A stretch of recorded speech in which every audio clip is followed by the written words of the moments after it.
ఇది Jubilee hills check post అంటారు. Present ఇక్కడ మనం నిలబడిపోయినాము.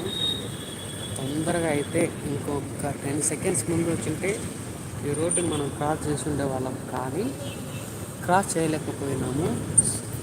ఇప్పుడు మనం ఇది అయిపోయేంత వరకు ఎదురు చూడాలి. ఇప్పుడు ఎదురు చూసి మనం వెళ్ళిపోవాలి. ఇక్కడ ఎప్పుడైనా అంతే, వేరే వే లేదు మనం వెళ్తున్న దారిలో. ఎందుకంటే ఆ వేలో వెళ్ళిపోయి జల్దీ మనం రూమ్కి వెళ్ళిపోయిన వాళ్ళం. బట్ ఉన్న ఒక్క వేనే మనం యూజ్ చేసుకోవాలి. అదే అన్నమాట విషయము. ఇంకొక 2-3 మినిట్స్లో అయితే అయిపోతుంది. ఓకేనా ఫ్రెండ్స్? ఇది జూబ్లీ హిల్స్ చెక్ పోస్ట్ ఎంతమందికి తెలుసు కింద కామెంట్ సెక్షన్లో